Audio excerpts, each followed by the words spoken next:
Okay, everyone, thank you for your respectful silence, and we are going to now start this excellent panel entitled How New 9/11 Legal Actions Redefine Resistance. I'm Sander Hicks. I will be your moderator. I'm really honored to be here. We have a great panel. You have their full bios in your program guide, so I'll just give you a few short bios here for the sake of time. Here to my right in the center, between Jane and Barbara, is J. Michael Springmann. Welcome, Michael. He's an attorney and a former diplomat who lives and works in Washington, D.C. He's one of our indispensable whistleblowers and wrote about his decision to expose corruption he experienced in government service in his book, Visas for Al-Qaeda, CIA Handouts That Rock the World. He'll describe his sequel later today. To his left is Ms. Barbara Honegger. Welcome, Barbara. Another whistleblower who has made invaluable contributions to exposing high-level government crimes. Ms. Honegger was the first to report on the October surprise, which sabotaged the campaign of then-President Carter and enabled Ronald Reagan to become president. She has also been a major contributor to efforts exposing the implausibility of the official narrative of 9/11. Thank you for joining us. To the far right, but not politically, is Ms. Jane Clark, attorney in private practice, handling Texas workers' compensation cases, probate, and general legal practice, including personal injury, collections, domestic relations, and criminal law. With 26 years experience in these areas, she currently serves as chair for the Lawyers Committee for 9/11 Inquiry. Good to see you again, Attorney Ms. Clark. And to the left of this panel is my good friend, Mr. Les Jamieson. And to the political left. The radical left. The radical left of the panel will be held up by Mr. Les Jamieson. He has studied the alternative research into 9/11 since November 2001. He has been publicly active as an event organizer, street activist, and movement builder since January of 2004. Beginning in October of 2014, Les spearheaded an effort to generate grassroots support for legislation to release the 28 pages from the Congressional Joint Inquiry on 9/11. And he also helped mobilize public support for the passage of the Justice Against Sponsors of Terrorism Act, otherwise known as JASTA. Two major victories you've had, Les, in the last year. Congratulations. We have had. We have had. A lot of us. Well, a lot of us. Thank you for your leadership. Thank you. Les organized today's panel and has chaired educational panels on 9/11, the 28 pages at the Left Forum in 2015 and 2016. So first, we'll begin with an opening statement by Mr. Les Jamieson, and then we'll get right into the questions from me. All right. Okay, first, thank you, Sander. Thank you to you all for being here for this another dimension, basically, of what has been presented earlier with the program of the Deep State 2.0. This is another dimension having to do with an entirely separate area of inquiry and actually legislative action having to do with the funding aspect of 9/11 and evidence that has been acted upon at the legislative level and is now in legal process in the courts. So we're going to cover many aspects of this and how the indications and manifestations of the deep state are very visible through this process that has emerged. And we're in a new phase. We're in a whole new stage now that the 28 pages from the Congressional Joint Inquiry has finally been declassified, and also a passage of a law which we'll speak about, which has enabled the long-term lawsuits that have been going on since 2002 to get back into the courts. So thank you to the speakers, and we're going to move right into it and hopefully get some time for questions at the end. So we'll start with first question. Thank you. Challenging the official account of 9/11 is one of the biggest taboo topics there are. Describe the significance of the 28 pages in raising awareness of official deceptions of the 9/11 attacks. first off, what are the 28 pages that have now been declassified and almost immediately led to a true breakthrough in international law when the United States Congress initially unanimously, both houses of Congress, passed the Justice Against Sponsors of Terrorism Act unanimously and then overrode President Obama's veto last September. So what are the 28 pages? Why do they matter? The 28 pages were a censored, classified chapter, the only classified chapter, 28 pages long, of the Joint House-Senate Intelligence Committee report on 9/11. Most people incorrectly believe that the only official investigation or non-investigation of 9/11 was the 9/11 Commission and its report. That's not true. The first one was by the Joint House-Senate Intelligence Committee, and the Bush-Cheney White House censored, locked away for 14 or more years, the one chapter that was 28 pages long. The 9/11 Truth Movement and some 9,000 9/11 victims' family members spent over 14 years trying to get those 28 pages released. They were not successful, but later in this panel you're going to learn how we, the 9/11 Truth Movement, we citizens finally had the vision to get those 28 pages released that led to the passage of JASTA, which in turn has enabled 9,000 9/11 victims' family members to have their lawsuits for the 9/11 attacks, for some of the real perpetrators to move forward. So why do the 28 pages matter in this first slide? Because they triggered the passage of JASTA, and you will see why. They allowed the 9/11 victims' family members' lawsuits to go forward. And as you will see, the 28 pages, the reason they were censored, classified, and locked away for over 14 years was because they point directly to a Saudi connection to, and I underline this, the official story of 9/11. That doesn't mean that the Saudis did the attacks, but it does definitely show that the Saudis were central to the plot of 9/11, which was in turn hijacked. So the Saudi connection in the 28 pages is explicit, it is overwhelming, and why does it matter? Because the Saudi connection, especially by Prince Bandar, so close to the Bush crime family, he's known as Prince Bandar Bush, that the Saudi connection in the 28 pages effectively is the Bush connection and effectively proves the inside job of the 9/11 plot, the 9/11 conspiracy. And then I move forward here. So, Bandar Bush equals Bush. Prince Bandar Bush, central to what it was finally released in the 28 pages. These are the real perpetrators of 9/11. The Bush crime family, the Cheney crime family, Rumsfeld and company. Prince Bandar Bush is Bush family. He is referenced 17 times alone in the 28 pages. The Saudi government, the Saudi royal family, and their minions have said since before the 28 pages were released and after, there's nothing to see here, people. They just said it the other day when President Trump visited Saudi Arabia. They said there's nothing in the 28 pages. It proves there was no Saudi connection. It proves the exact opposite. They're lying. Here is Bandar Bush, right next to Vice President Cheney, Condoleezza Rice, and President Bush. 2 days after 9/11, they actually celebrated with cigars on the Truman balcony of the White House right after 9/11. Why? There is no question from the 28 pages that the Saudis financed, protected, and facilitated the training of at least two, and the 28 pages only mention 2 of the alleged 15 Saudi hijackers, but they're a critical 2.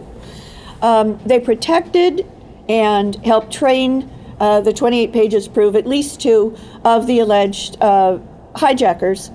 And so the Saudis could, in fact, buy the 9/11 victims' family members' lawsuits, which are now by JASTA allowed to go forward because the sovereign immunity of the Saudi government has now been lifted by JASTA. They could be found guilty in those court cases that are now allowed to go forward of conspiracy, of the planning of the plot. But the 9/11 Truth Movement has absolutely proven, and you will get the proof of that in our banned panels tomorrow, and that's why they were banned, here at the Left Forum, the Truth Movement, our 9/11 Truth Movement, have proven that the hijackers did not do the actual attacks. However, it was a real plot, and the Saudis and Prince Bandar and the Bushes were central to that plot. So the Saudis know who did do the real plot, and their defense in these JASTA lawsuits that are now going to be allowed to go forward is what matters, because the Saudis will be able to defend themselves and bring out a lot of the actual facts of the real inside perpetrators of 9/11. So what happens in these lawsuits by thousands of 9/11 victims' family members that will now be moving forward in the next few years when the Saudis bring, according to mainstream media immediately after 9/11, 6 or as many as 10 of the alleged hijackers of 9/11 were still alive after the day, after the attacks. The ultimate Perry Mason moment that will burst and explode 9/11 truth into the entire world when they bring these still alive hijackers into the courtroom. This is a quick slide. Bandar Bush on the left is one of 22 top Saudi officials and functionaries in the 28 pages, linked all of them to only 2 of the alleged Saudi hijackers. But those 2 alleged Saudi hijackers are critical because they were both, according to the official lie story, on one of the 4 planes, only the Pentagon plane. And the Pentagon attack is my expertise. You'll be learning about that in the band panels tomorrow. On the right, you will see those 2 alleged Saudi hijackers that are the only 2 mentioned in the 28 pages, but they're critical because they were on the Pentagon plane. And the Pentagon attack is the central attack of 9/11. You will learn more about why tomorrow at the band panels, and that is because without the Pentagon attack, which was the new Pearl Harbor attack on an iconic U.S. military facility like the original Pearl Harbor, the Bush-Cheney administration and the deep state would not have been allowed to get by with calling it a war on terror. It would have just been a larger Oklahoma City or a larger attack like World Trade Center 1 in 1993. But there is compelling evidence that there were no hijackers on the Pentagon plane. I'm going to go over these slides so that for time you will see even more about this in my presentation from 4 to 6 p.m. in the band panels tomorrow in this building. So I'm just quickly going to go past this. You'll see it tomorrow. At the table, the deep state table just out of the hall here, is my behind the smoke curtain that has all of the information on why the Pentagon attack official story is a lie, and therefore that those 2 alleged Saudi hijackers in the 28 pages could not possibly have done the Pentagon attack anyway. Nevertheless, there was a real plot, and you will learn all the details of it in my Behind the Smoke Curtain that now has over 500,000 views on YouTube, and it is available for anyone on the deep state table outside. Thank you very much. When the 20 pages were first when they were first classified, and the first investigation was taking place in the 14 months to 2 years after 9/11, this was the political atmosphere. If everybody remembers, Bush all over the media saying, let us never tolerate outrageous conspiracy theories. You're either with us or you're against us in the fight against terror. Remember that? That was the conditions of our political and media landscape. Now, when the 28 pages came up as an issue in the last, 3 years, however, there has been such a momentum built that the mainstream media covered this at a saturation level just about, because of the fact that it was recognized by even mainstream media that a major cover-up had taken place. Because I love this, the way the legislators behind the release of the 28 pages framed this was, we need, number one, transparency in government. Can't argue with that, right? The 9/11 family members absolutely need this for their closure on the issues. Who can argue with that, right? And thirdly, rather than the 20 pages threatening or jeopardizing national security. To the contrary, what's in those 28 pages was necessary for an adequate and realistic national security program. So the level of media coverage was absolutely unprecedented, okay? And we have, of course, 60 Minutes that had a major expose. That was April 15th of last year. And by the way, 15 days later, Rasmussen Reports released a poll saying that basically 3/4 of the country believes that our government has withheld information about 9/11 for political reasons, that basically they're covering up for something that incriminates them. And secondly, they want everything about 9/11 released, made public. So just keep that in mind because there's still a lot of classified information. Sibel Edmonds has testimony, hours and hours of testimony that's yet to be released. And there is so much in this 60 Minutes report is where we have 9/11 commissioners themselves saying things like, yeah, we did not have the time, the resources to fully and adequately follow the leads on what's in the 20 pages and the money trail, and that they were basically prevented from doing so. And that they were lied to. They said it. And an article came out in The Guardian saying, describing by Philip Shannon, investigative reporter, saying how that Philip Zelikow, executive director of the commission, actually fired 2 of the investigators who insisted upon including the 28 pages evidence in the 9/11 Commission report. Right. So that was all orchestrated and very, very clear part of the major cover-up that came out in the form of the 9/11 Commission report. More momentum. We had people, this is around the same time in April of last year, Nancy Pelosi coming out, even Devin Nunes, conservative, by the way, Republican, head of the House Intel Committee, all advocating for the release of the 28 pages. And in the 28 pages, just want to point out a couple of smoking guns here.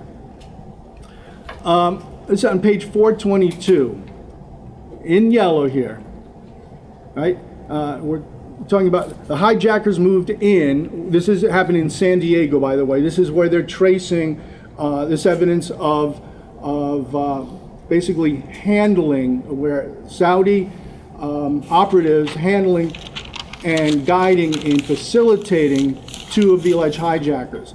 And you see this sentence, before the hijackers moved in with the longtime FBI informant, they stayed at al-Bayomi's apartment. Now, that little phrase alone is a, quote, bombshell. I mean, and then there's a second one on page 426. According to an October 16, 2001 FBI document, Bosman informed an asset that he had met Nawaf al-Hazmi through al-Bayomi. So who is this asset?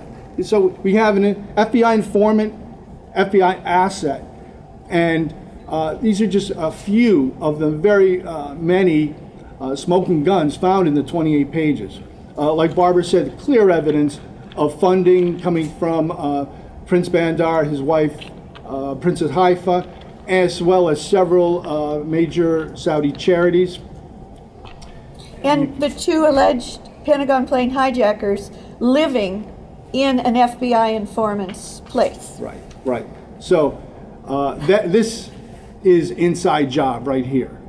Okay, there's no doubt about it. Following the money, you can see right in there amounts of money and who it was passed to and so forth. A little bit more on Prince Bandar. Talk about deep state, characteristics. He had a company in Denver called Apscol that was completely unlisted, no phone number, was not listed in the Secretary of State's office, which all corporations are supposed to be listed, and it was like a shadow company. and he's allowed to have this. Okay, and yeah, I'll stop there. Okay, so next question is, was the cause to declassify the 28 pages, as well as the passage of JASTA, which will be discussed in a moment, were these things impacted by public organizing? I'm happy to report that the general public, people like you and I, activists, had an impact, were able to influence and be heard by our legislators and media. And I checked this with some staff members in Walter Jones' office, Congressman Walter Jones' office, and in other activists there in Washington, D.C., who go around knocking on doors, setting up meetings, passing documents and so forth to the legislators. And I got back an unequivocal, yes, the public was heard, the public mattered. So we should all feel empowered. And, you know, we see in the last, say, 6 months, whenever there's a congressional recess, you see on the news how town hall meetings being held by congressmen, which are erupting in, anger and opposition from constituents. Well, that's the type of civic action that can happen, and we can be part of the same thing. This is part of the solution that I am advocating for, where we as advocates of 9/11 justice and exposure of all the deep state crimes need to take this to a new level of activism. And so I'll be sharing that theme throughout some of my comments. But here you see some photos of activists in DC who were seen by Congress members walking in and out. One of our folks, Dave Schlesinger, is in this one. There he is. And there we go. Okay, so there was a dramatic development which included the participation of Senator Mike Gravel, who put the Pentagon Papers into the congressional record, and the writing of a legal brief written by attorney Mick Harrison. Can you give us a brief overview of these events, Barbara Honegger? This is a very exciting development that I was personally centrally involved with. And it's an honor to have been able to do this, and I want you to know how it happened.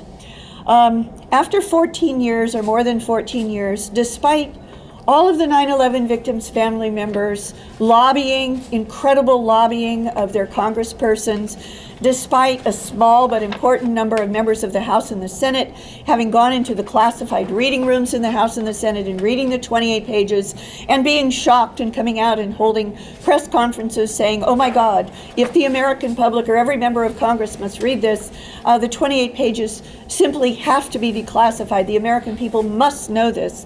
It still hadn't happened. And despite all of the public organizing and all of the street protests, it still hadn't happened. And I was furious about this, personally furious. And so one night I went to sleep and I asked the force, how do we succeed? How do we achieve victory and get the 28 pages released? Because we knew that JASTA could be passed once the 28 pages were released, because the members of the House and the Senate would be shamed into voting for JASTA, and they were unanimously. And so I woke up the next morning and I realized, oh my God, what we need is a Mike Gravel for the 28 pages. What do we mean by that? Mike Gravel, former Senator Mike Gravel of Alaska, is famous for having read portions, many people think all, but no, it was too long, portions of the famous Pentagon Papers in the Senate, and especially in a Senate hearing. And Nixon tried to stop him, but it went all the way to the Supreme Court, and there is a critical U.S. Supreme Court case, U.S. versus Gravel or Gravel versus U.S., in which Mike Gravel, the Supreme Court, made it very, very clear that the Constitution is explicit on its face, that any member of Congress, House or the Senate, for any official duty, nothing that they say on the floor of the House, the floor of the Senate, or any committee room, or even one of their aides, can be questioned by any other branch of government, by the White House, by the executive, even by the courts. They have absolute immunity for their speech. And as a result of that, I realized Mike Gravel himself needs to be encouraged to fly to Washington, D.C. and meet with these key members of the House and the Senate and their staffs who have read the 28 pages and let them know that they can be the Mike Gravel. It only takes one courageous member of Congress to go on the floor of the House or the Senate and simply spill the beans, to simply say everything that they read in the classified reading room, because after all, the Pentagon pages were classified too, and there is absolute immunity according to the Supreme Court case, Gravel versus U.S., and all of the subsequent cases that cite it, and there are dozens of them, upholding it ever since, in the early 1970s, that it's absolute immunity. And so he did that. I went to Mike Gravel, and this is a photograph 2 years ago here at the New York City conference that Les and his New York City 9/11 Truth Organization put on. And that's literally seconds after I had given the vision to Mike Gravel, and I'll never remember. It makes me want to cry every time. I got a half a sentence out, and he said, "Barbara," just before this photo was taken by No Lights Radio's photographer, by the way. He said, "Barbara, I know what you're asking me to do. I'm an old man. This is my mission. I will do it."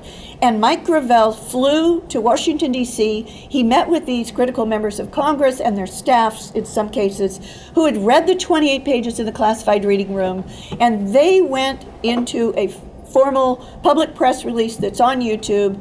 And one of them even said, in response to a question from one of our 9/11 Truth people, he even said that we know our power, and we will use our power and spill the beans on the floor of the Congress of what we know of the 28 pages if they are not declassified. And then Mike Springmann and I, to my right, Attorney Mike Springmann and I, published a very important article in opednews.com, and attached to that is a letter from the legal department of the CIA making it clear that the 28 pages were part of a congressional document, and that the White House, that neither Bush, Cheney, nor Obama, nor anyone in the executive branch could classify it, could withhold it, and Congress eventually released it. So the 28 pages, as a result of Mike Gravel's going to the members of Congress who have read the pages and putting the gun to the head of the deep state, and the fact that we released the document from the CIA itself proving it was a congressional document, then Congress itself, the House and Senate Intelligence Committees, released the 28 pages. The cat was out of the bag. It was obvious, and it shamed the members of Congress into voting unanimously for JASTA. And now that JASTA is passed, the 9/11 victims' family members' lawsuits are now allowed to go forward. Thank you. Thank you, Barbara.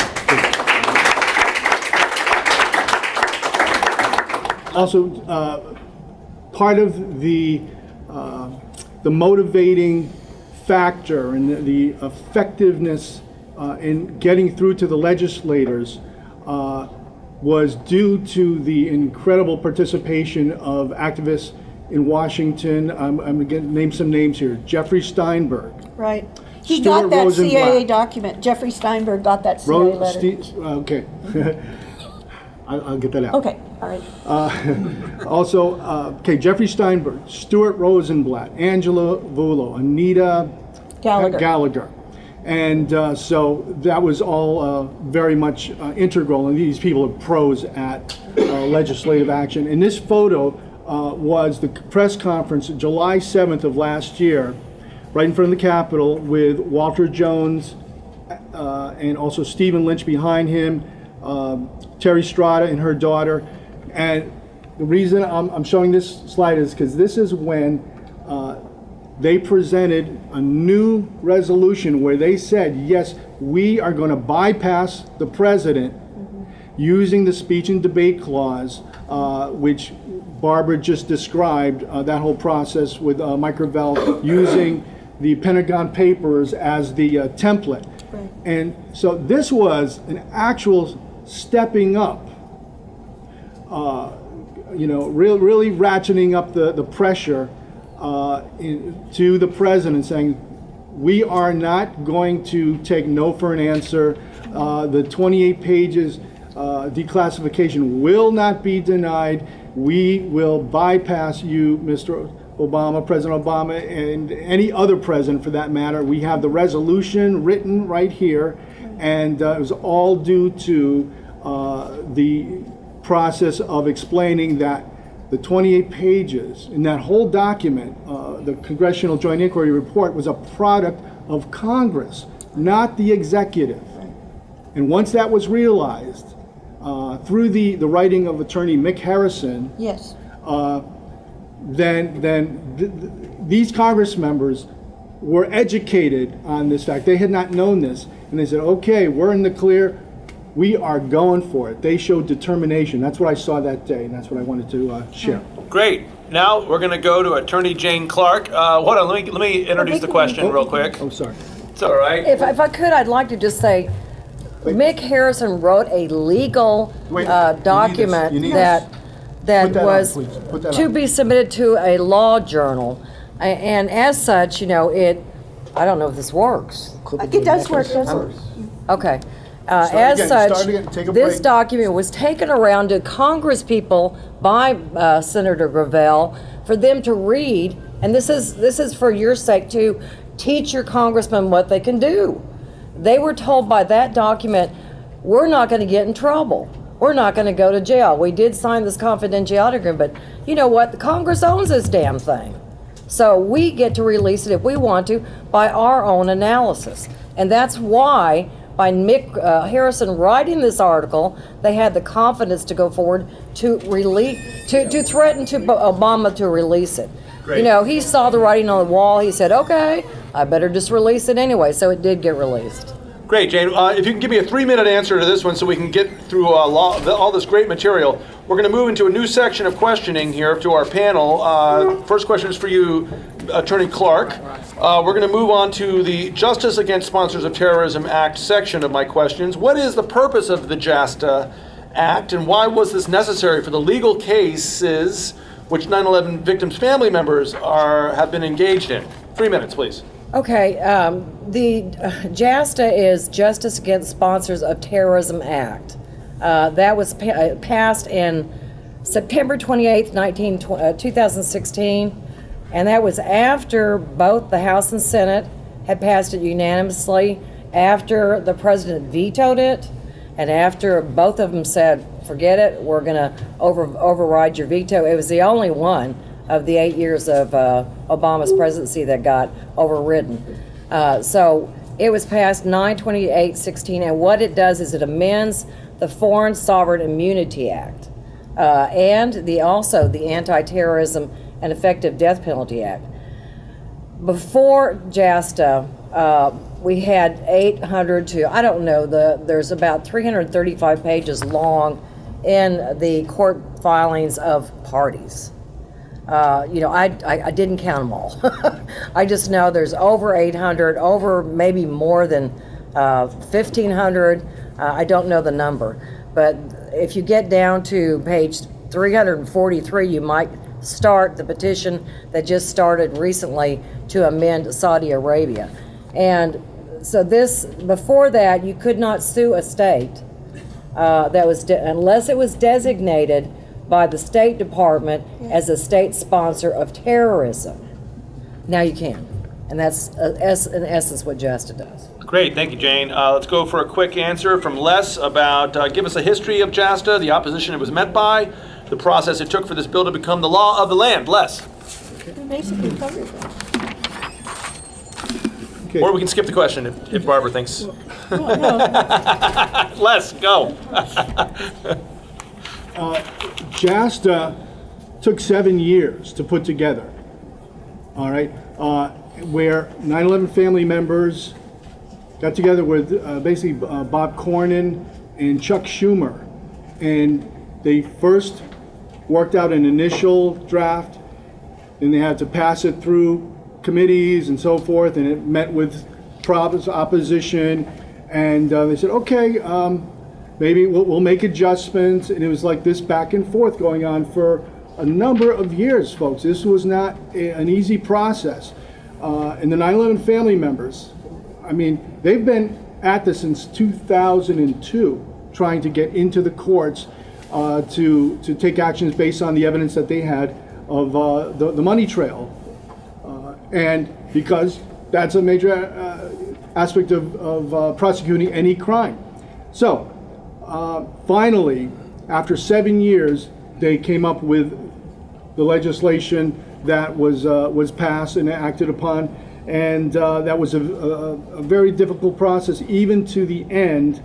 And then the way it was passed was absolutely dramatic. We'll touch on that in a little bit here, but because the numbers and the way the voice votes of the House and the Senate were passed basically unanimously, and then once it was brought to an actual roll call vote, they were passed in overwhelming majorities, so that alone, when I saw that going on, I said, this is an absolute revolt going on within Congress because of the just the controversial nature, the radioactive nature of challenging anything about the official 9/11 account. And that's what this was doing, and opening the doors to the legal process. So that's a little bit of the drama, and there's still ongoing drama, which I'll touch upon later.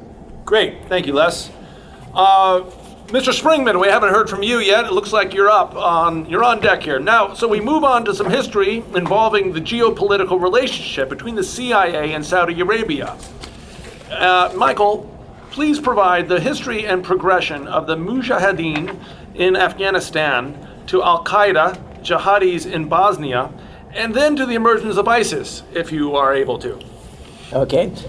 Well, all those lights and all these cameras and me with no makeup. The short version of this I'm going to give you today. The long version is contained in my first book, Visas for Al-Qaeda, CIA Handouts That Rock the World. It's available on the Deep State table out there. I've signed the copies, and you can get it from Amazon if we run out.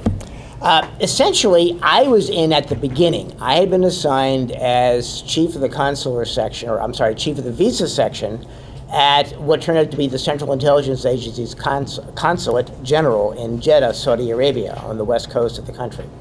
I was issuing visas and had heard from the American ambassador at the time, Walter Cutler, that there was a terrible problem that my predecessor, Greta Holtz, had created for them by fighting and not giving visas to rich Saudi women who wanted to take their hairdressers and their seamstresses and their other factotums to the United States. And he talked to me for 45 minutes in what I expected to be a hello and goodbye session, and got to Jeddah, was welcomed with open arms, and then I began getting these strange people coming to me for visas.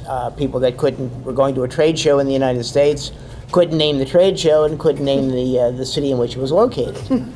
So every time I refused them, I would get a rocket from the consul general saying, issue these visas. And I'd say, well, according to the Immigration and Nationality Act, Section 214B, and the Foreign Affairs Manual, which is the holy book of the State Department that tells you what to do and how to do it in every circumstance, I can't be overruled, and these guys have to prove they're going to the United States for a specific purpose and enough ties strong enough in their home country or place of application to say, I have to come back because I have a job, my children are going to school, I'm going to school, whatever.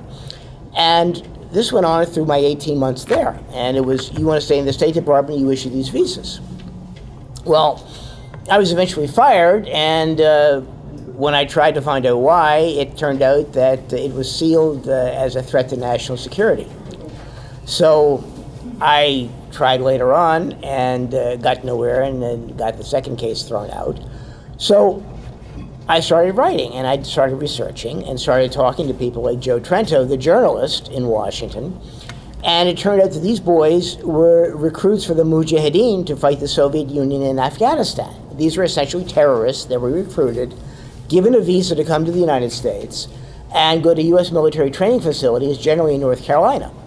And I said, oh, that explains all of the problems I had and all the stonewalling I've had ever since on what really happened.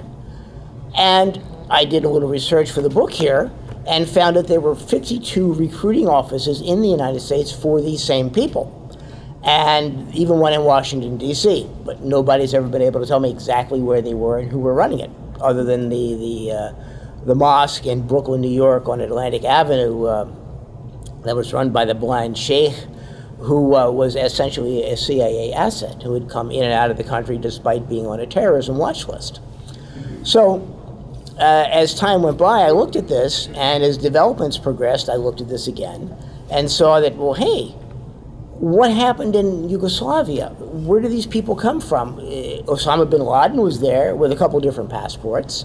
A lot of the Saudis who had worked with him in Afghanistan fighting the Soviets, they were there. There was Saudi money there. There was people that were recruited from elsewhere there. And they were being helped by the United States of America and the North Atlantic Treaty Organization, sometimes known as the Nazi American Terrorist Organization. So I said, my God. And I started making notes and thinking, well, maybe I should write a book about this. And I did. And I learned along the way that there were no Al-Qaeda, which was essentially a name change from the Mujahideen, a rebranding, if you will, of the same crowd of fanatics that we recruited.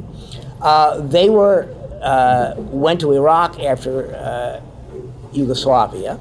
The Professor Edmund Gharib in Washington, D.C., who's written extensively on the Middle East, said on a number of occasions there were no terrorists, no Al-Qaeda in Iraq until the Americans invaded the country. So then I looked again and saw that, hey, Libya, a country with one of the highest standards of living by United Nations measurements in all of Africa, suddenly the director of the country, Muammar Gaddafi, who had arranged for a lot of freebies, like free health care, which we don't have in America, loans for people who got married and wanted to buy a house without interest, loans for other purposes, loans for education, you name it. Well, suddenly he was a boogeyman and he had to be taken out. And the next thing we knew, NATO, the United States of America, Britain, France, and Italy are destroying the country.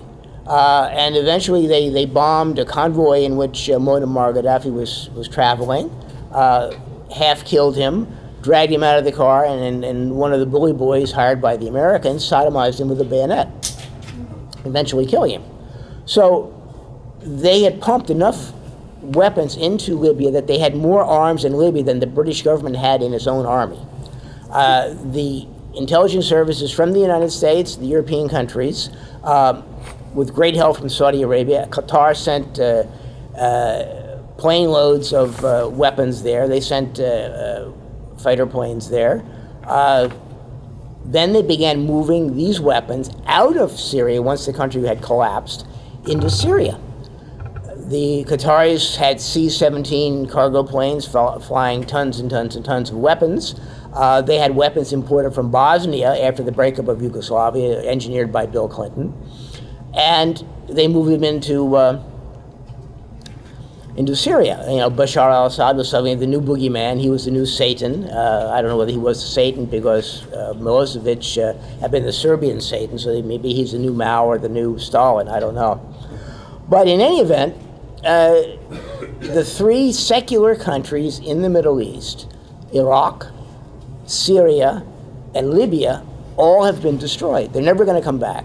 Iraq, they've tried to split Iraq into three pieces. The North, with Israeli help, has managed to split the Kurds away, and it's all but an independent country now. And they're still trying to split the Sunni and the Shia in the South. And the same thing for Libya. They all had basically the same issues of a strong man holding the place together. There were a lot of disparate elements of religion and ethnicity and so forth. So basically, that's the sum of it. The United States has moved against weak countries that can be easily fragmented with its terrorist organizations it has trained and with the assistance of its intelligence services. Great, thank you, Mr. Springmann. Les, did you have a quick addendum to that? Yes, absolutely. I want to tie this into everything that Mike just described that he personally experienced is all manifestation of the actual operations of the deep state in the Middle East. He spoke about Qatar's role in trafficking weaponry, and so these are the actual operations that Mike is describing. Now, last year, right around the time that the 20 pages were all being, discussed in terms of the final declassification, all the pressure, everything building up here, I was noticing actual figures in our government in such opposition to the release of this 20 pages, where even despite the fact there was a widespread public acceptance that these 20 pages had to come out just as a matter of transparency. I'm going to show you some of these figures, because what you're looking at here are actual figures of the security state whose role it is to maintain the U.S. empire agenda. Now look, here we have John Brennan, right? He was then CIA director. Okay, next we have William Cohen, who was the defense secretary under Bill Clinton, right? In Politico. And then here's an article, here's a few other names in bold here. Michael Mukasey, former Attorney General, remember Michael Mukasey, former CIA Director Michael Morrell, Stephen Hadley, National Security Advisor under President Bush, Richard Clark, of all people, former National Coordinator for Security, Rand Beers, former Homeland Security Secretary, Thomas Pickering, diplomat, Frank Wisner, former Undersecretary of Defense, Daniel Kurtzer, former ambassador to Israel and Egypt, okay? And, of course, President Obama himself in major opposition to the passage of JASTA, and it's just regardless of the fact that he personally promised 9/11 family members that he would release the 28 pages multiple times, multiple occasions, and he knew full well of the public pressure to basically accommodate the interests of the 9/11 family. However, the Senate still overrode his veto in an overwhelming vote, 97-1 in the Senate, and the House followed suit several hours later with a 348-77 vote. That's how that took place. Great, thank you, Les. Barbara, let's look at the October surprise. You were the original whistleblower on the October surprise. You wrote the book. And so let's stay on the topic of JASTA and the Saudis, but can you explain what the October surprise was, and then explain the role of the Saudis and Prince Bandar in particular? Okay. Actually, my response to this question won't take the 4 minutes I've been allotted, so I will get to answering it, but I do want to follow up on something that Jane Clark did. And Jane, again, is the chairman or president of the Lawyers Committee for 9/11 Truth. The 9/11 Inquiry, thank you. The Lawyers Committee for 9/11 Inquiry. And the director of litigation is Mick Harrison, Esquire. And the only reason I didn't mention his extremely important law review article draft, that was literally the ammunition that he wrote with many of our inputs. And I then gave it to Mike Gravel, and it was that ammunition, which was an analysis of Mike Gravel's original case before the Supreme Court, that determined that a member of Congress has absolute immunity even for stolen classified information if they reveal it as part of their official duties as a member of Congress, either on the House or the Senate floor, in a committee meeting, and even if one of their aides does so, if they're authorized by the member of Congress. So that law review article, and we will give you the link for it. I meant to have it here, but just ask me for it. That law review article was the ammunition that Mike Gravel was able to take to Congress and educate the members of Congress that they had the power to go ahead as he did and would be absolutely immune from anything that either the judicial or executive branch could do to either try to stop them or to prosecute them for revealing classified information, even stolen classified information, on the floor of the House or the Senate. So that law review article was really critical. I also want to make explicit, before I answer this question, which can take about 20 seconds, I didn't need the whole 4 minutes. Many of you were in this room for the first panel today with Allison Weir. She is the founder of ifamericans.knew.org. And in Allison Weir's historical presentation of the Palestine-Israel-U.S. relationship, there was one glaring omission. And it's not because she left it out on purpose. I think she doesn't understand it fully yet. But that's the reason that everyone must watch the banned Left Forum panels that will be live streamed tomorrow beginning at 10 a.m. Eastern Time on noliesradio.org.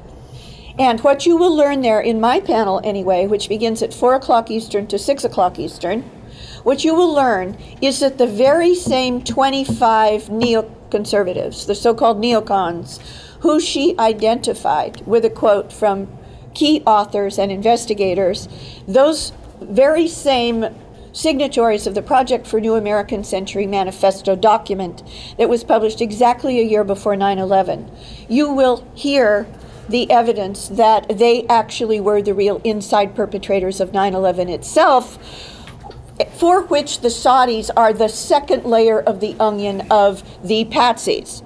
The Saudis, yes, no question about it from the 28 pages, no question about it, they were part of the conspiracy to do the plot, that hijackers were brought to the United States under these special CIA visas, under the table. They came here, they were trained here, they were protected here, they were financed here by even Prince Bandar himself, who was then the U.S. ambassador from Saudi Arabia at their embassy in Washington, D.C., their chief embassy, and then went on to become head of intelligence for Saudi Arabia. There's no question whatsoever that the Saudis were behind the plot, but we can prove that that plot was then in turn hijacked. So the first layer of the patsies were Al-Qaeda / bin Laden. We know they didn't do it. We know we're going to prove in the banned panel tomorrow that they couldn't have done it, and neither did the Saudis actually do it, even though they did conspire to do it. And the 28 pages prove the conspiracy to do it, or the plan to do it. Okay, so to answer your question, yes, I'm the author of the very first book and articles on the October surprise, which was the first time that we know of that a U.S. presidential election campaign by a primary party candidate, in that case Reagan and Bush Sr., in 1980, conspired with a hostile foreign power, hostile in the sense that Iran at the time was holding 52, actually 53, but the public believes it's 52, of our hostages against their will in Iran. And the Reagan-Bush campaign, my book proves, and it has been proven since by deathbed confessions of the people who actually did it, including top Bush Senior CIA covert operative Dwayne Dewey Claridge, who on his deathbed acknowledged that the October surprise was real, and that was the headline in Newsweek News in the past year. The October surprise actually happened, and it was a treasonous under-the-table deal between the Reagan-Bush campaign in 1980 and the Khomeini regime to continue to hold our 52, 53 hostages against their will for an additional period of almost 3 months to make sure that Carter was defeated, because if the hostages came home before the election, he would win. I was in the Reagan-Bush campaign at the time. And I knew that the October surprise deal had been done, and I revealed that in my book. So, and just to answer the final question, Prince Bandar was the bagman. He was not only the bagman, in other words, the CIA's money carrier, he was the bagman for the Mujahideen, for the development of what became, as Mike said, rebranded as Al-Qaeda, throughout the whole period of the Soviet involvement in Afghanistan and the Mujahideen counterinsurgency against them that was funded by the Saudis and assisted by the Pakistanis and organized by the CIA. So Prince Bandar was the bagman for that, and he was also the bagman for Iran-Contra.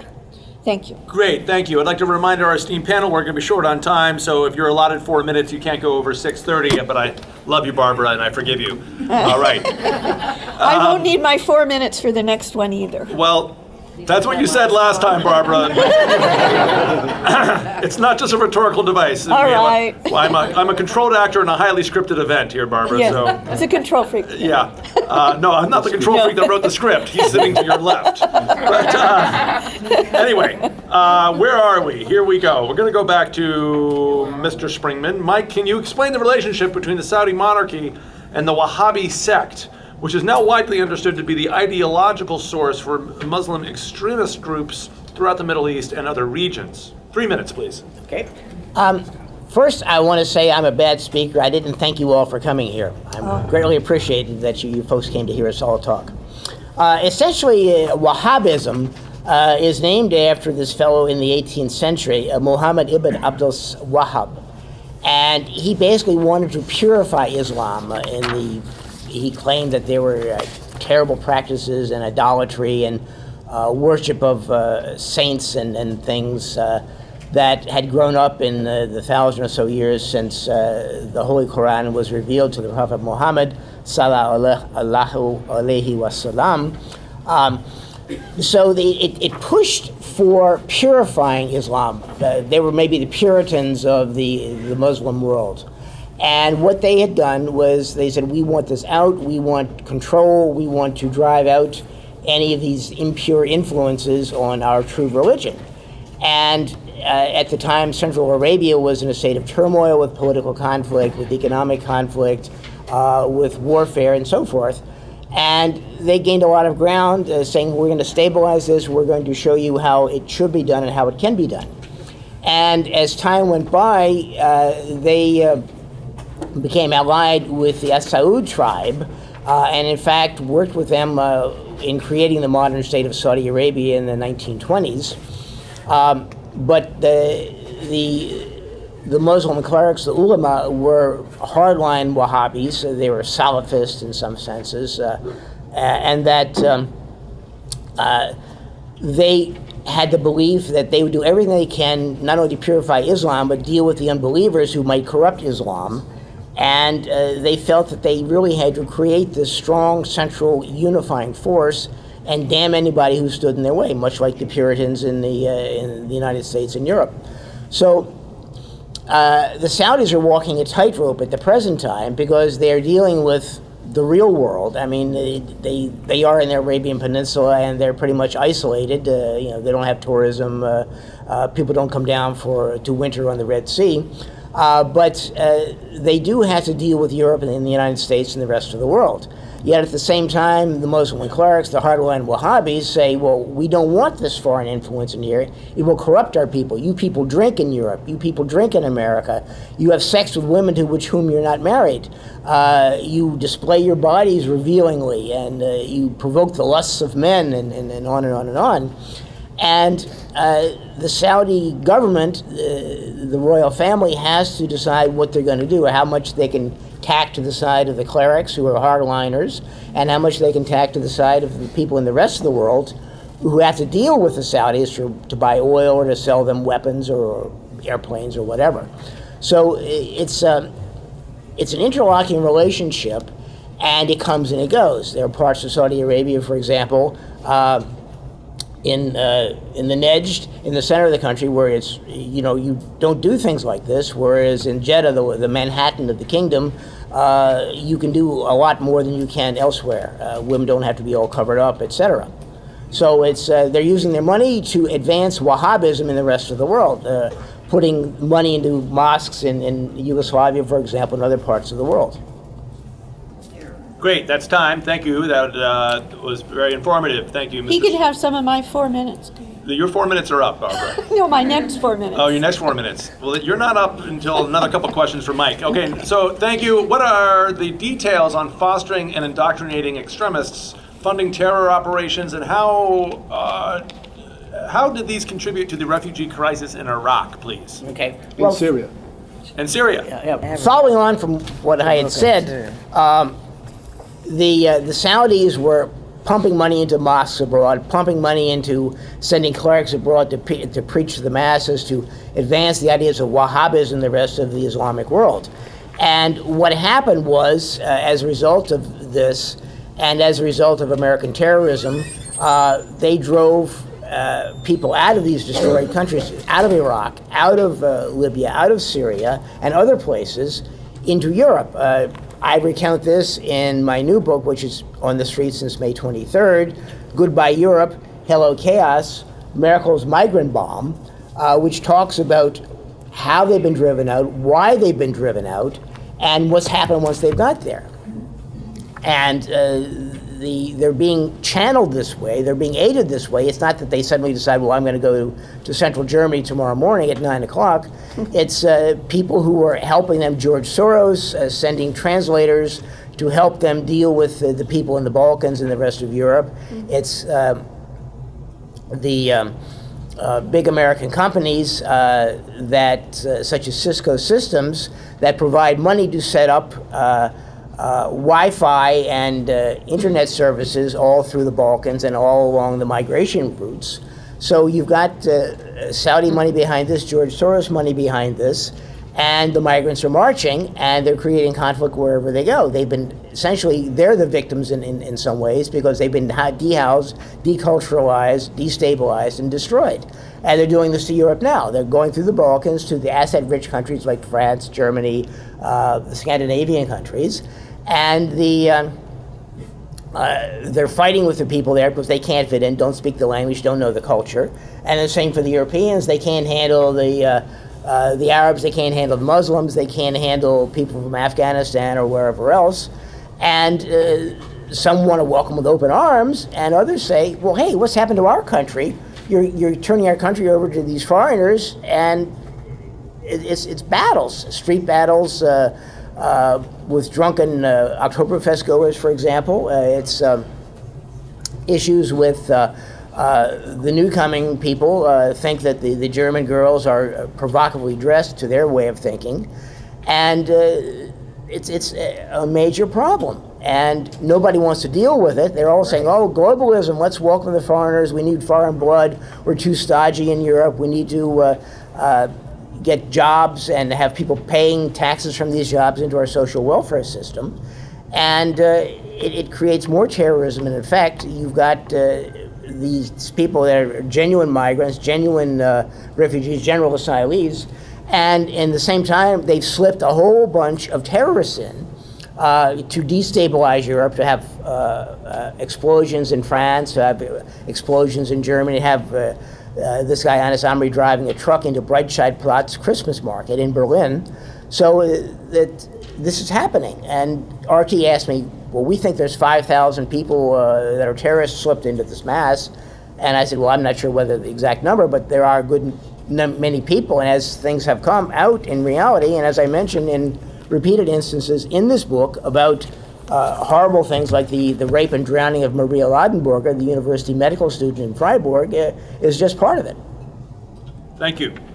Barbara, we're going to go back to you now. So there were some Saudi princes who were known to have died mysteriously. Who were they, and what were the implications?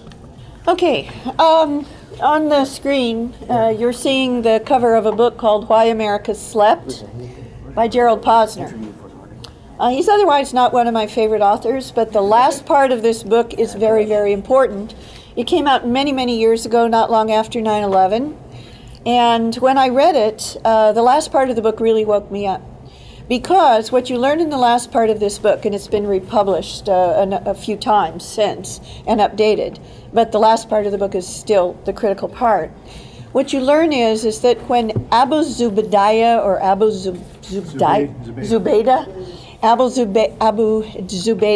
who was the first alleged high-ranking al-Qaeda operative who was captured after 9/11.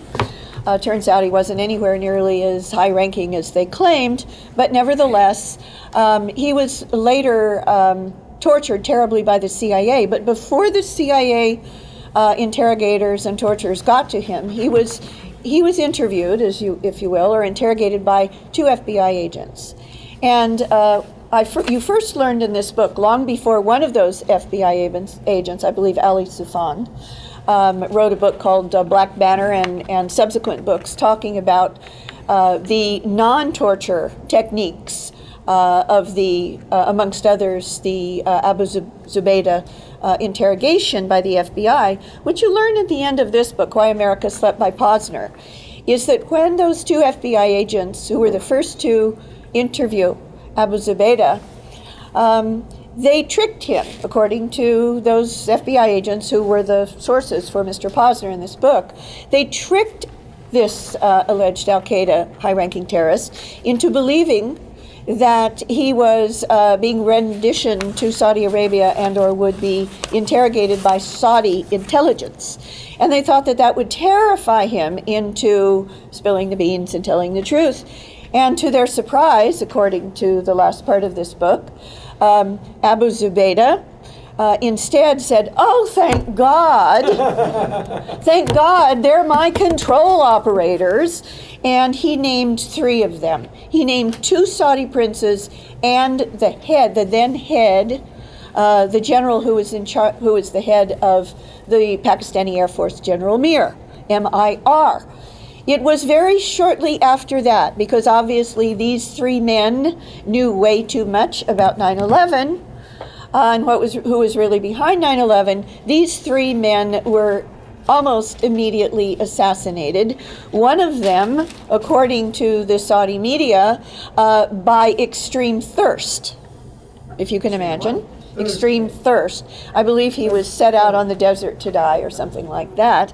But in any case, all 3 of these individuals who were the controllers for Abu Zubaydah were killed, almost certainly by Saudi intelligence, and Prince Bandar was very close to the top even then of Saudi intelligence.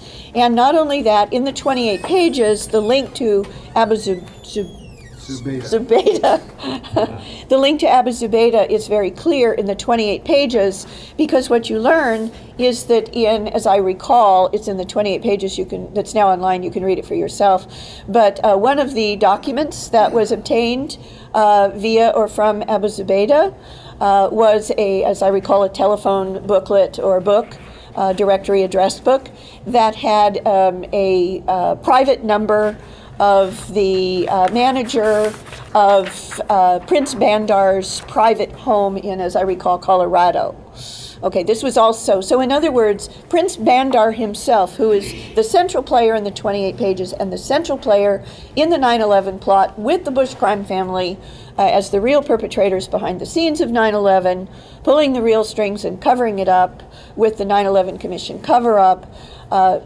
It was not only those 2 Saudi princes and the head of the Pakistani Air Force that were then murdered, but also Prince Bandar, who has not surprisingly survived, and because he was basically working for the Bush crime family in the CIA long before 9/11, bagman in Iran-Contra, on 9/11, subsequent to 9/11, went on to head Saudi intelligence. All right, we've covered the background of the 28 pages, JASTA, and some history of the CIA-Saudi relationship. For the next segment, we'll turn to more recent events.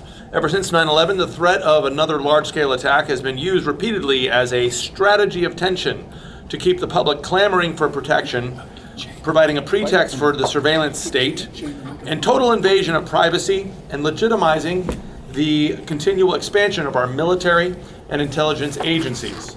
What examples, please, panelists, of this? Excuse me, robot.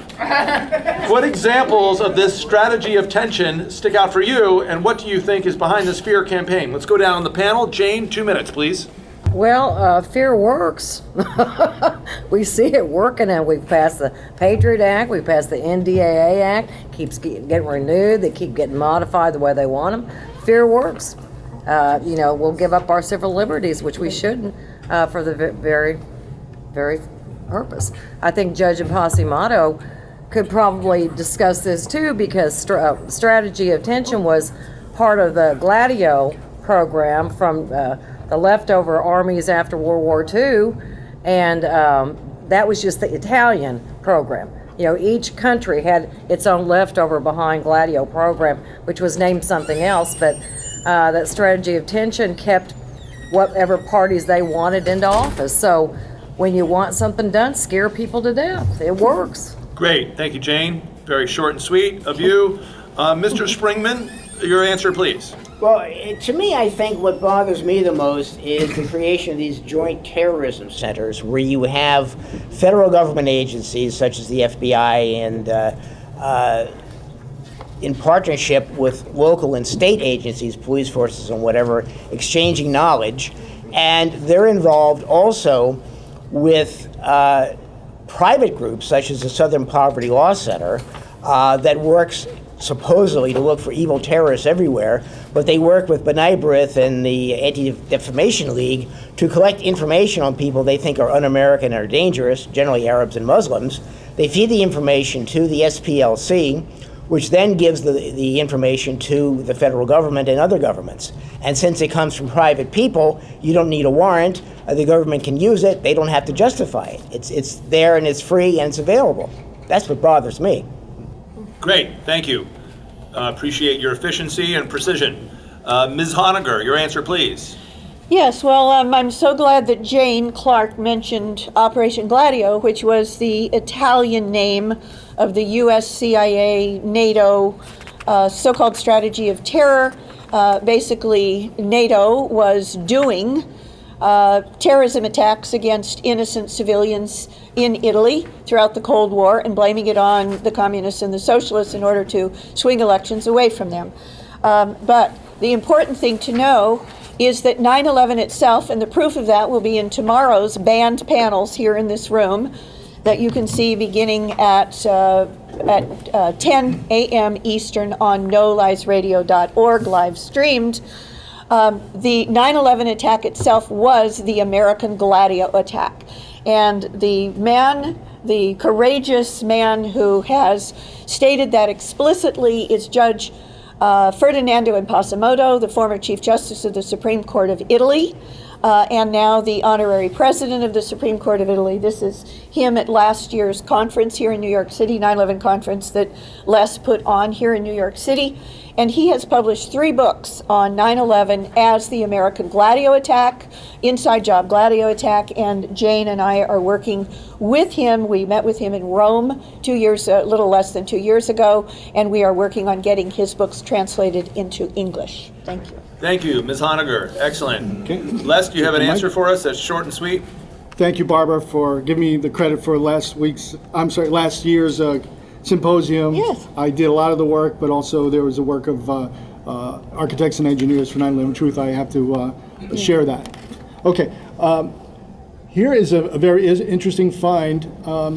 Greg Pallas, investigative reporter, who does not have an awful lot to say about 9/11, did share that he was leaked a document saying that the FBI agents were blocked from investigating the bin Laden family well before September 11th, and he actually called the Defense Intelligence Agency, and CIA and FBI insiders authenticated this bombshell of a devastating intelligence failure, he calls it. We'll call it an orchestration, I would say. He goes on to say that, I assumed the FBI would deny the authenticity of this document that somebody leaked to him. Instead of denying that the bin Laden investigation had been spiked, the FBI spokesman told Newsnight these chilling words: "There are a lot of things the intelligence community knows and other people ought not to know." Okay, folks, this is, again, deep state right in front of us. All right, all that comes out in this research. And in Texas, we have George Bush financed by his first oil company, by James Bath, whose investors were Saudis, and specifically the bin Laden family. Salim bin Laden, that's right. That's correct. Okay, just to finish off this observation here about the deep state and what I find incredibly alarming, the arms sales to Saudi Arabia under the Obama administration total $115 billion. And again, this is a country, Saudi Arabia, that is engaging in genocide in Yemen. Utter devastation. Right now, the The life expectancy of children is the lowest in the world. Their situation is, by the UN ratings agencies are all such that the children of Yemen have the highest likelihood of not living past 3 years old. Okay, next. Now, the current visit by the Trump administration to Saudi Arabia just happened like a week ago. It's going to be a total of $350 billion over 10 years, and this will include previously arms hardware that had been blocked, which has to do with missile guidance systems. Now, under the Trump administration, will be sold to Saudi Arabia. And this is, I'd say, also part of the geopolitics. It's very complex of the Middle East, where you have Saudi Arabia under the ideology known as or I should say ancestry of being Shia against the Sunni of Iraq in Iran. Okay. No, So okay. Iran you is have, Shiite. Iran is Shia. Yeah. Right. So Sunni versus Shia. This is a geopolitical tension that is part of the whole geopolitical dynamics here. Now, with Saudi Arabia, Israel are now in cooperation because they also share the same enemy, which is Iran. Okay, so this is part of also what we are witnessing with these arms sales, and regardless of whether it's Obama administration or the current administration, isn't it interesting that the weapons industries continue to dominate and dictate and continue the business of death and destruction through multi-billion dollars of arms sales? Thank you. Thank you. Okay, we're going to move on to the next question. Les, give me the mic real quick. If you can maybe just do 3 minutes on this one, Les. It's been reported that there have been covert operations by factions within the U.S. intelligence agencies to radicalize disadvantaged Muslims to plan terror attacks who are without the means, but these patsies are without the means to orchestrate an attack on their own. These plots amount to entrapment, don't you think, Les? Can you elaborate further? Back in 2008, in Rolling Stone magazine, this article appeared. The Fear Factory. The original title, I believe, was the FBI Fear Factory. I urge everybody to look for it and read it. He goes into great detail about how units within the FBI, I believe the Joint Terrorism Task Force specifically, goes around the country looking for young Muslim men who on their own would have no means to carry out a high-level, complicated, expensive terrorism attack. They entice them, they look to radicalize them, and then they supply the materials and everything else, and the money and so forth. Okay, this is just one article. Here's another one. FBI undercover stings foil terrorist plots, but how many are agency created?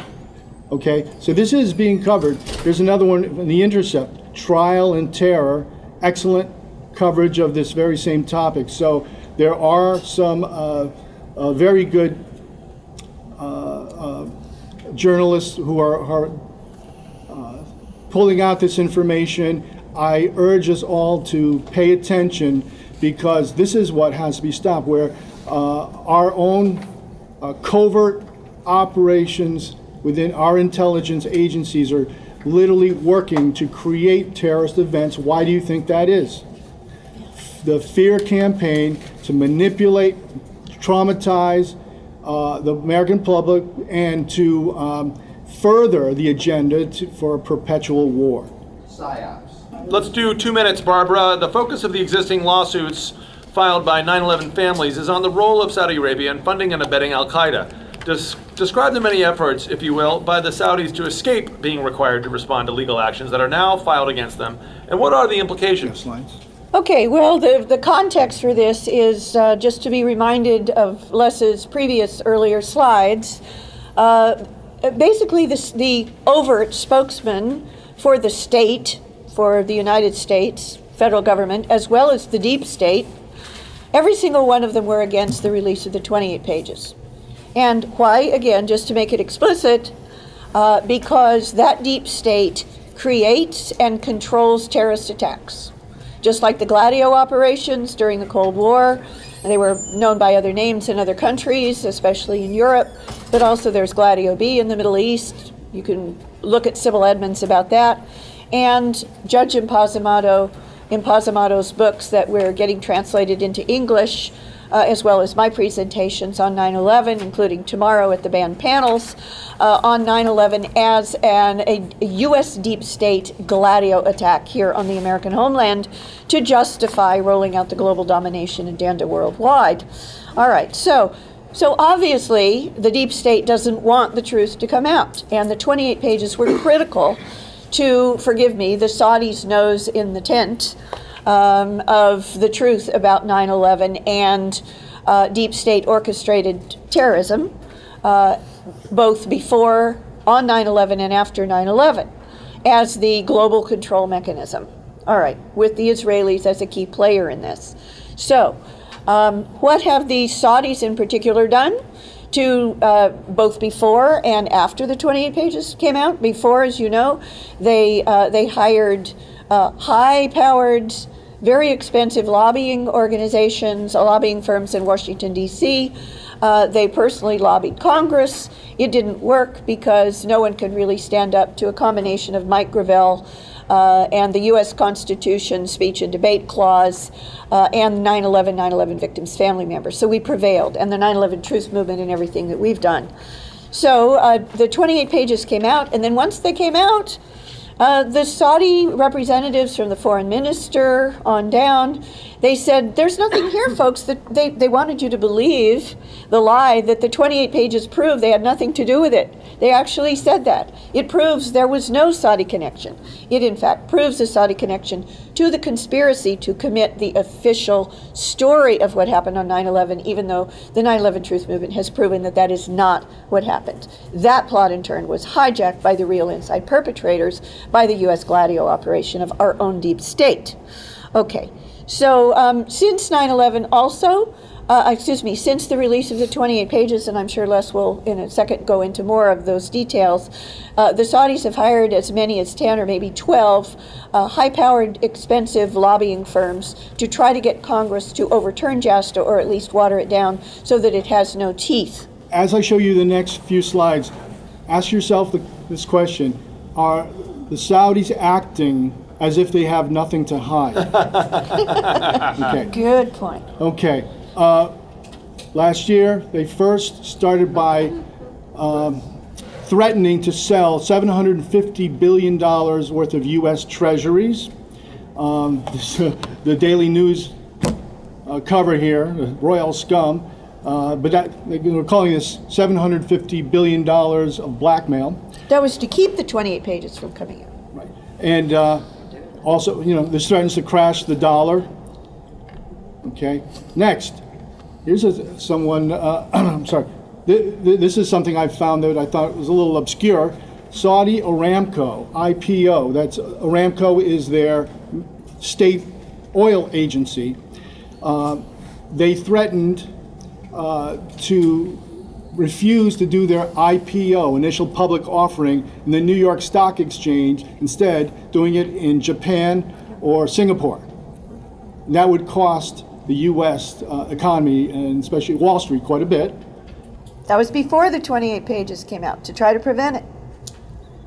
No, this was actually after. Oh, was that after? Yes, excuse Corrected. me. This was after. That was after. This is fairly recent, so that JASTA, which has been the law of the land since last September, would be rejected, diluted, amended, which is, there are efforts to actually do that. So I said earlier, JASTA is still, in jeopardy. And here's the one that is very, very upsetting to, journalists and Americans across the board, that the U.S. vets are being recruited and tricked by some of the dozen or so lobbying firms in PR firms to go to Washington and show up in Congress members' office and make statements influencing them that they, as U.S. veterans, would be in jeopardy because of JASTA. In other words, because any military actions that they did or participated in, or U.S. diplomats participated in, that caused harm or death and destruction overseas, especially to innocents, we would be held responsible for. That's good. And here's another one in Bloomberg. I just want to point out that these articles I've been noticing have been dribbling out over a matter of like 3 months. They're still coming out repeatedly. So this is part of what we're seeing from the Saudis, very clearly indicating that they are doing everything within their power to escape the reach of the U.S. criminal court system. Right.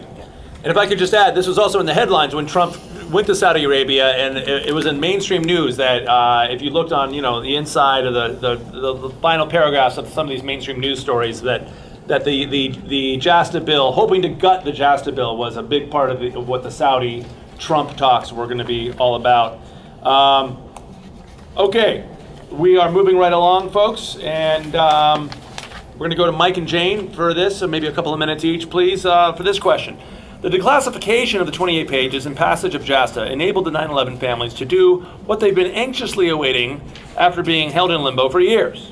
They won an appeal which cleared the path to resume their litigation and directly name the Kingdom of Saudi Arabia as the defendant. Mike and Jane, can you give a brief overview of the amended complaint with some key evidence points and what the multiple litigations aim to reveal? It's a 1,600-page document. 3 minutes won't do it. Well, 2 minutes, actually. I will tell you that if you go to motleyrice.com, it's a law firm that's handling a big bulk of this legislation. In their anti-terrorism section, you can actually see the amended, it's called the Plaintiff's Amended Complaint, adding defendant, Kingdom of Saudi Arabia, and that will let you go from there. It has a lot of exhibits. It has portions. It has the 28 pages attached, and they've added to the lawsuit because Saudi Arabia. This case, it's been in, it's been out. Now it's back in again, and it's the Kingdom of Saudi Arabia and the Saudi High Commission of Relief of Bosnia and Herzegovina. It's not just the government itself. It's all these charities. That they have government officials in, and the list is long. But if you go there, you can really get a better idea. But they're trying to get to, and they probably can, under the JASTA Act, all these different entities, WAMI. We have all these charities, a lot of princes and a lot of the royalty involved in heading up these, organizations. So.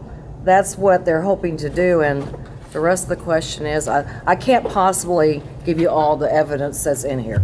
You just have to go look at it, okay? Okay. Thank you, Jane.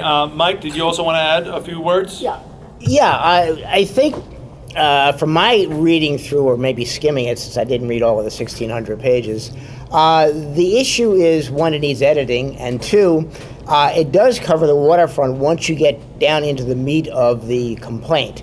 It goes into statements of what these crimes are. It's everything from murder to infliction of suffering and distress, because these people could see what was happening and figured they were going to be scared out of their wits. They were going to die any minute. They hit them for lost wages. They hit them for a consortium and company and future earnings, and almost anything under the sun you could find in a tort textbook on what you do when you sue somebody. They have sued the Saudis for everything under the sun, and it's all applicable, and it's all backed up with documentation in the appendices. They go on and on and on and on. But so I would say that the complaint, the meat of the complaint, is they hit the Saudis for everything they can possibly get, and they can justify it. Imagine you sitting on the 100th floor of a building that's in the process of collapsing. What do you think? How do you feel? What does the families think, and how do they feel when they learn about it, or when they see the photographs and the movies of the buildings coming down? So yeah, they are on target. They could have edited a little bit, but they've got documentation, and they're going to put the stick to the Saudis. Great, thank you. We're getting into questions about activism. If you don't mind, I'm going to pass these out. Please pass these around. These are the Truth Action petitions. If you haven't signed one of these, please do sign it and take it off the clipboard and put it underneath the stack, and then eventually at the end of this session, get the clipboards back up to the desk here. This is a part of supporting the Lawyers Committee for Skeptical Inquiry. It's part of the Truth Action Project nationwide group pressuring Congress to get a new. It's almost like a leading question now because we're going to talk about activism, but here, hand me over the mic and I'll ask this question officially. First, we're going to say, although JASTA was passed and is law, there continues to be challenges to the provisions which hold foreign governments accountable for acts on terror. We skipped this. It's okay. I was commanded to do so, Barbara, Oh, all right. by my superior officer. I'll start over. Although JASTA was passed and is law, it continues to be challenges to the provisions which hold foreign governments accountable for acts of terror on U.S. soil. What are the challenges and what can be done to overcome them? Jane and Les, please. Les first. You see this next slide here. John McCain and Lindsey Graham have submitted a resolution to amend the Saudi 9/11 bill, basically JASTA.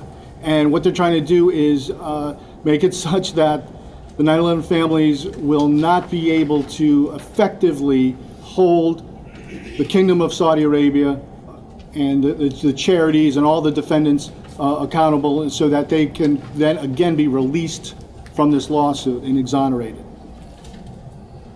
However, we are in a new era of 9/11 legal actions, and a major activist within the 9/11 family community who recently passed away, Bill Doyle, has said this is cited in, I believe, USA Today. He said, whistleblowers from all over the world have provided information that can be used to prove Saudi involvement in the 2001 attacks. Now, I actually got to speak to him, I think about last October, November, and he told me this very thing then, which is, at that time it was still, private, not public. And at that point in time, he just was so adamant that the 9/11 families, they're not in this for the money, they're in this for justice, for their day in court. And they said that this has been going, I got the impression that they had like a stockpile of whistleblower testimony from around the world, just like he said, they've been accumulating for years. I think this is very exciting. And again, this is part of the new era of litigation that we're in, that I would just like to say ties in with the theme of this conference, redefining resistance. Okay, this is definitely integral to redefining resistance. And thank you, Les. Did Bill Great. Doyle know who actually did 9/11 though? I'm afraid that I'm not going to recognize that question right now because it's proper to go to the next speaker. She's up on deck right now, but we will take questions at the end if we can. It's kind of like who killed JFK. I don't know. I think what we're looking at with the JASTA past is it's opening up the almost perfect ban against any diplomats in the country and the embassies. And it seems like all these nefarious things are going through embassies. Mike's seen that in Jeddah. We have, I think 3/4 of his embassy was CIA. And so they're doing all their stuff this way, but JASTA has opened that up. I'm sure, I'm trying to wonder why a U.S. senator is trying to prevent 9/11 families from getting their cases done when they sold us the story that 19 hijackers from Saudi Arabia, mostly from Saudi Arabia, caused all this damage to these people. I mean, why would a U.S. senator want to go do that? Why is he trying to help the Saudis? Maybe it's because the Saudis, if enough discovery can get done in federal court, and the federal courts are really pretty bad about this, Get your case ready, have your evidence ready before you get there, or they'll dismiss your case. So I'm hoping that JASTA will help open up discovery for these families even more, besides what they've scrambled to get across the world. But the federal courts need to be more tolerant, and regular people can go sit in those courts. You can go sit in those courts and see what they're doing. They need to be more tolerant of the plaintiffs' attorneys that have the burden of proving these things. And when we've got people in different countries, how hard is that? That's pretty hard to gather that information. So if, as citizens, what can you do? Go to the federal courts and sit there and watch them. It's not, I remember Hellerstein saying in one of the cases, and one of our attorneys was involved with the Mariana case. She just recently died in 2015. Money greases any wheel. No, that's not what the families want. They really want the truth. And if you limit discovery in those federal court systems, they can't get at the truth. And if the truth pushes them, the Saudis, to go to American actors that were in this whole shebang, since it seems like the Bush administration said to several senators that had press conferences, they don't want us to investigate this. They do not want us to investigate this. So if we can open up the discovery and push that envelope, possibly they'll say, look, we just gave the money, like they said back in Bush 1, to Nicaragua. Not that we know where Nicaragua is. That's what Bander Bush says. He's all over this. So we need this case, and we need these federal judges to open up the discovery to these plaintiffs' attorneys. They spent 12 years on this case already. I'm sure it's cost their firm lots of money, lots of losses. And if you as citizens go sit in those courts and look at those people and ask them. I know a film director right now that she is going around doing films on judges in the federal system, because there's a lot of things go on that y'all don't know. Thank you, Jane. Thank We you. only have time for one last question, and we're going to give it to Les. I'll let you talk about the opportunities. Statement's very important. Okay, Les, just take it away. okay. No question needed. Sure. I view this whole subject matter similar to learning about the operators who created the backstory for Lee Harvey Oswald, for James Earl Ray, the killers of Malcolm X, etc., and of course Sirhan. And so I think, although we could definitely use another hour to really thoroughly go into even more depth, and especially the whole geopolitical aspects of this, we are out of time just about, but there is definitely work that we can be doing, and to use this as a platform, because it's already been at the legislative level, it's been at saturation coverage in the media, and I say right here that redefining the resistance is about movement building, to become a political force of advocates for 9/11 justice, establishing a new standard of law which holds political elites accountable, ending crimes of the deep state power faction, and creating the conditions for an enduring peace and prosperity for all. And we can come together to do this work through 911tap.org, and also through support for the Lawyers Committee at lc for911.org. If you'd like further background on these issues, the 28pages.org is an excellent site, and hr14.org also has in-depth material about the legislative details. And for those in New York, Les and I are running the Truth Action Project Local. We got a great meeting space at the Quaker Meeting House down on 15th Street. Some of you know it. And we've been meeting there on the last third Thursday, thank you, third Thursday of every month as part of the social justice work. We're doing a lot. We're reaching out to the UN. We are petitioning in the streets. We did dramatic theater events at New Dramatists. We have a cultural committee, politics, culture, spirituality, it's all together. Okay. Yeah. We're going to do 1 minute. Where's that? That's on 15th Street in Rutherford Place. And if See you give me Sander. see me after the meeting, and give me your email or sign the petition. Yeah, see Sandra. Yeah, okay. 1 minute closing statements. 1 minute closing statements, if you will allow it. I've had one. They'll allow it. The jury will allow it.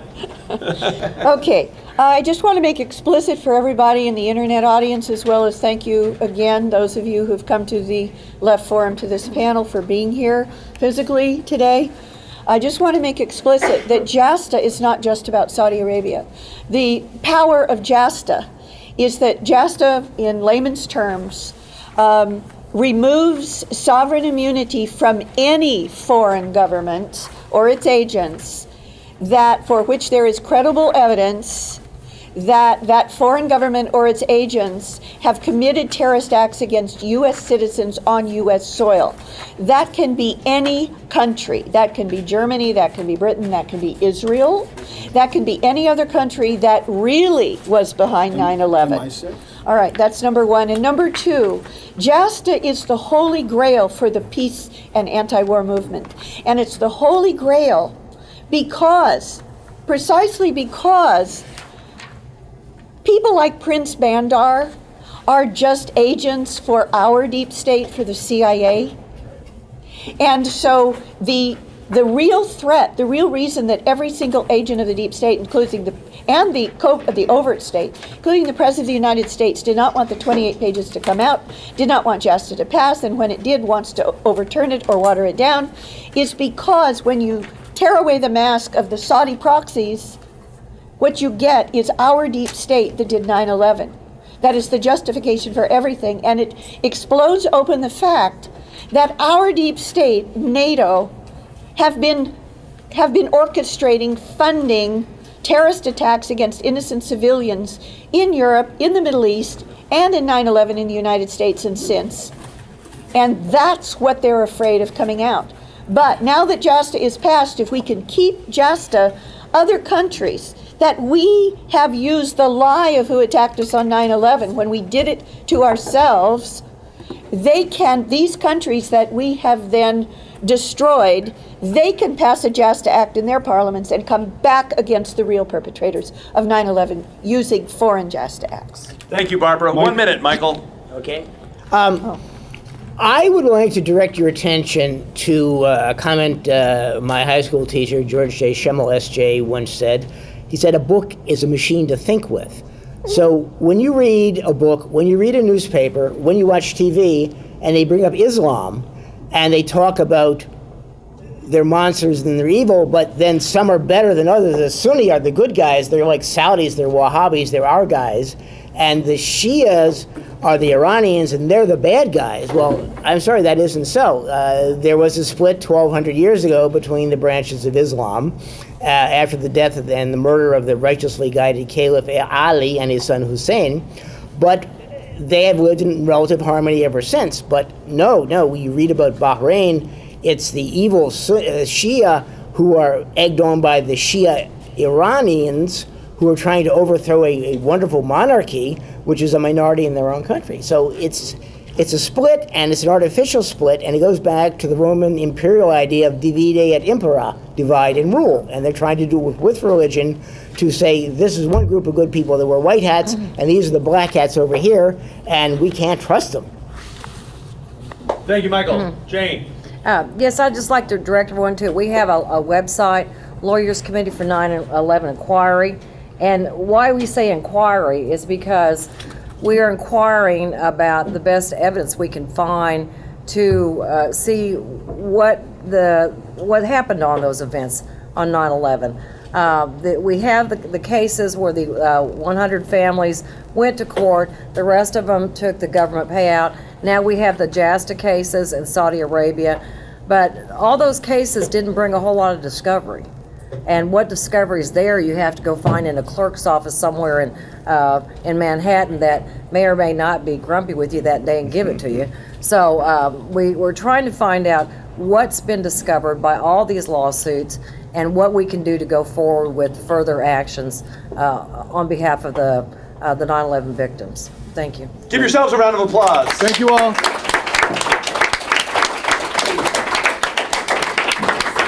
Thank you to Sander, Hicks, for a thank great you. job. Moderating, thank you all for being here. Thank you to the speakers.